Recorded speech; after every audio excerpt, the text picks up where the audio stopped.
ಸನಾತನ ಧರ್ಮದಲ್ಲಿ ಮದುವೆಯಲ್ಲಿ ಕೆಲವು ತಪ್ಪು ತಿಳಿವಳಿಕೆಗಳು. ನಮ್ಮ ಸನಾತನ ಧರ್ಮದಲ್ಲಿ ವಿವಾಹ ಎಂದ ಕೂಡಲೇ ಈ 3 ಪದಗಳು ಮುಂಚೂಣಿಗೆ ಬರುತ್ತವೆ: ಕಾಶಿ ಯಾತ್ರೆ, ಕನ್ಯಾದಾನ, ವರದಕ್ಷಿಣೆ. ಈಗ ಈ 3ನ್ನು ಒಂದೊಂದಾಗಿ ವಿಶ್ಲೇಷಿಸೋಣ. ಕಾಶಿ ಯಾತ್ರೆ.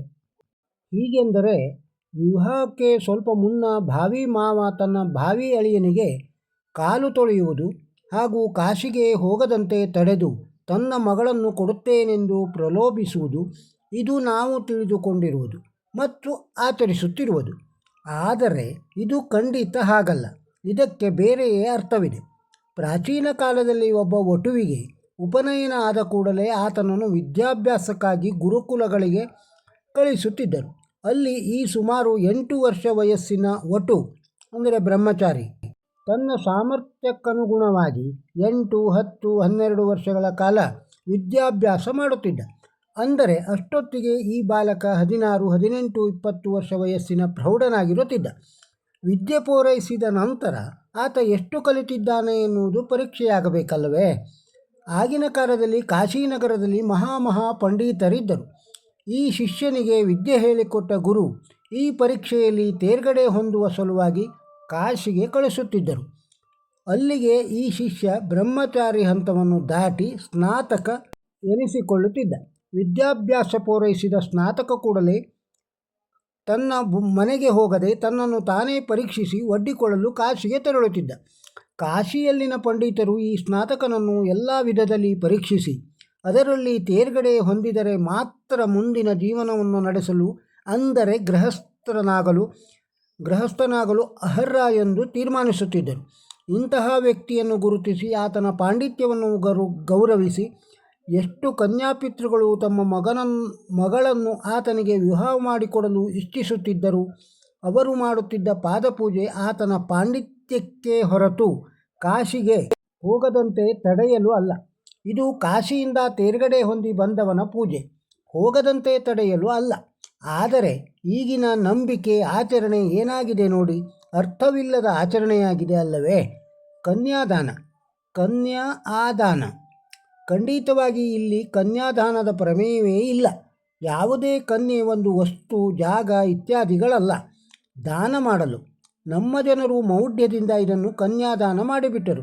ಇದಕ್ಕೆ ನಾನು ಒಂದು ಪ್ರಸಂಗವನ್ನು ತಮ್ಮ ಅವಗಾಹನೆಗೆ ತರಲಿಚ್ಛಿಸುತ್ತೇನೆ. ಪ್ರಸಂಗ ಸೀತಾ ಕಲ್ಯಾಣ. ಜನಕ ಮಹಾರಾಜ ಸೀತಾರಾಮರ ವಿವಾಹಕ್ಕೆ ಮುನ್ನ ಶ್ರೀರಾಮನೊಂದಿಗೆ ಹೀಗೆ ಹೇಳುತ್ತಾನೆ: ಇಯಂ ಸೀತಾ ಮಮಂಸುತಾ ಸಹಧರ್ಮಚರಿ ತವ ಪ್ರತಿಚ್ಛತೈನಂ ಭದ್ರಂ ತೇ ಪಾಣಿಂ ಗ್ರಹಿಷ್ಣ ಪಾಣಿನಾ ಪತಿವ್ರತಾ ಮಹಾಭಾಗ ಛಾಯೇವಾನುಗತ ಸದಾ ಇತ್ಯುಕ್ತ ಪ್ರಾಕ್ಷ ಪದ್ರಜ ಮಂತ್ರಪೂತಂ ಜಲಂ ತದಾ. ಈ 2 ಶ್ಲೋಕಗಳ ಅರ್ಥ ಹೀಗಿರುತ್ತದೆ: ನನ್ನ ಮಗಳು ಈ ಸೀತೆ ನಿನಗೆ ಸಹಧರ್ಮಿಚಾರಣಿಯಾಗಿರುತ್ತಾಳೆ. ಇವಳನ್ನು ಸ್ವೀಕರಿಸು.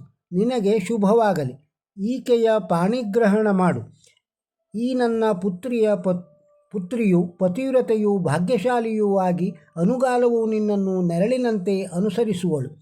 ನಾನು ಯಾವುದೇ ದಾನ ಕೊಡುವಾಗ, ಹೋಮ ಮಾಡುವಾಗ ಈ ರೀತಿ ಹೇಳಿ ದಾನ ಹೋಮ ಮಾಡುತ್ತೇವೆ: ದದಾಮಿ ನಮಃ ಮಮ ಅಥವಾ ಸ್ವಾಹ ಮಮ.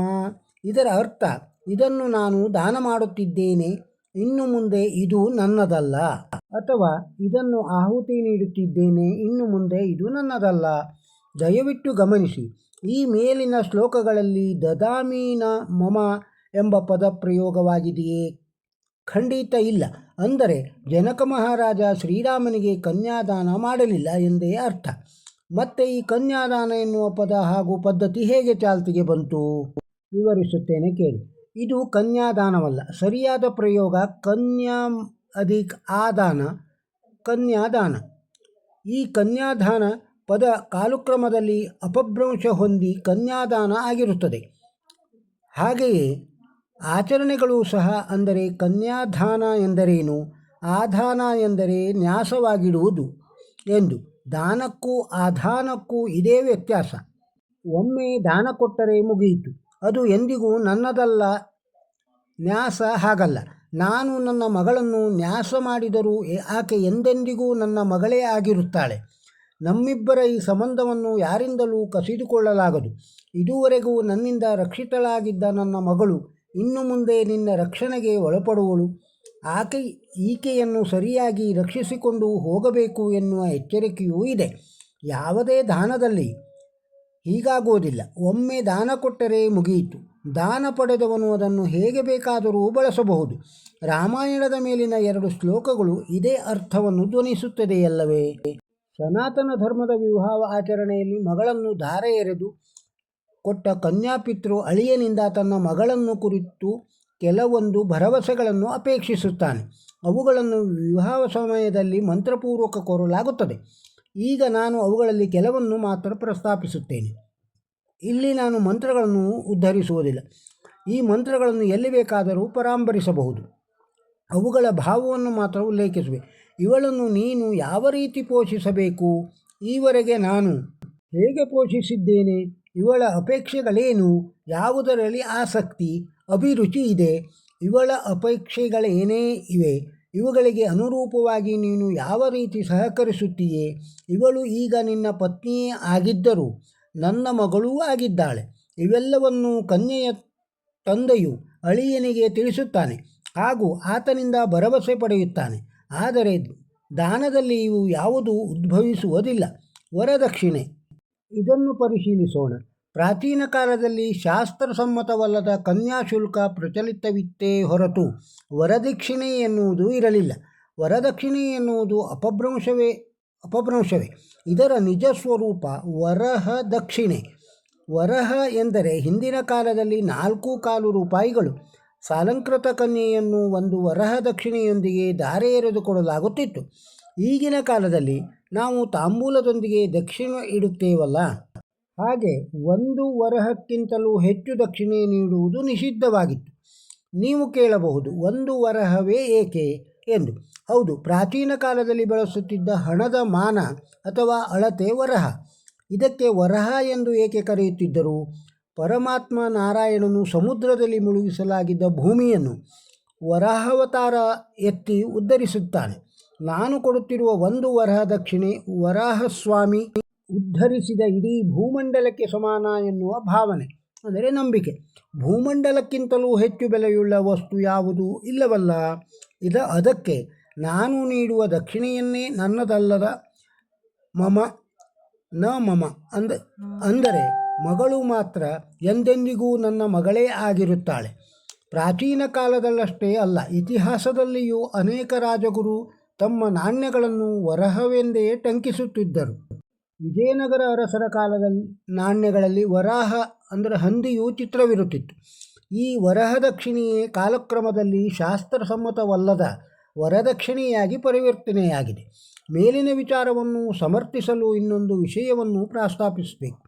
ಈಗಿನ ಕಾಲದಲ್ಲಿ ಮದುವೆಯಾದ ಕೂಡಲೇ ಹೆಣ್ಣು ತಾನು ಜನಿಸಿದ ಕುಲದ ಹೆಸರನ್ನು ತ್ಯಜಿಸಿ ತನ್ನ ಹೆಸರಿನ ಮುಂದೆ ಗಂಡನ ಹೆಸರನ್ನು ಸೇರಿಸಿಕೊಳ್ಳುವುದು ಒಂದು ಪದ್ಧತಿಯಾಗಿದೆ. ಇದು ಶುದ್ಧಾಂಗ ತಪ್ಪು. ಕೇವಲ ಪಾಶ್ಚಿಮಾತ್ಯರ ಅಂಧಾನುಕರಣೆ. ಇದಕ್ಕೆ ಉದಾಹರಣೆ ಸೀತೆ ಜಾನಕಿ ಅಥವಾ ಮೈಥಿಲಿ ಎಂದು ಕರೆಸಿಕೊಂಡಳೇ ವಿನಃ ಎಂದೂ ರಾಮಿಯಾಗಲಿಲ್ಲ. ಸೀತಾರಾಮ ಎಂಬ ಪದ ಬಳಕೆಯಲ್ಲಿದೆ. ಇದು ರಾಮನಿಗೆ ಅನ್ವಯವಾಗುತ್ತದೆಯೇ ಹೊರತು ಸೀತೆಗಲ್ಲ. ಕೃಷ್ಣೆ ದ್ರೌಪದಿ ಅಥವಾ ಪಾಂಚಾಲಿ ಎನಿಸಿಕೊಂಡಳೇ ಹೊರತು ಪಾಂಡವಿ ಆಗಲಿಲ್ಲ. ಪ್ರತೆಯು ಕುಂತಿಯಾದಳೇ ವಿನಃ ಪಾಂಡವಿಯಾಗಲಿಲ್ಲ. ಗಾಂಧಾರಿಯಾಗಿಯೇ ಉಳಿದಳು. ಧೃತರಾಷ್ಟ್ರನ ಹೆಸರನ್ನು ತನ್ನ ಹೆಸರಿನ ಮುಂದೆ ತರಲಿಲ್ಲ. ರುಕ್ಮಿಣಿ ಎಂದು ತನ್ನ ಹೆಸರಿನ ಮುಂದೆ ಕೃಷ್ಣನ ಹೆಸರನ್ನು ಸೇರಿಕೊಳ್ಳಲಿಲ್ಲ. ತನ್ನ ಹೆಸರಿನ ಮುಂದೆ ಗಂಡನ ಹೆಸರನ್ನು ಸೇರಿಸಿಕೊಳ್ಳುವ ಪದ್ಧತಿ ಇದು ನಮ್ಮದಲ್ಲ. ಸಂಗ್ರಹ: ನಿಮಗೆ ಈ ವಿಡಿಯೋ ಮಾಹಿತಿ ಇಷ್ಟವಾಗಿದ್ದರೆ ಒಂದು ಲೈಕ್ ಕೊಡಿ. ಇದನ್ನು ಇತರರಿಗೂ ಶೇರ್ ಮಾಡಿ. ನಮ್ಮ ಚಾನಲಿಗೆ ಸಬ್ಸ್ಕ್ರೈಬ್ ಇನ್ನೂ ಆಗದೇ ಇದ್ದರೆ ಸಬ್ಸ್ಕ್ರೈಬ್ ಆಗಿ. ನಮಸ್ಕಾರ.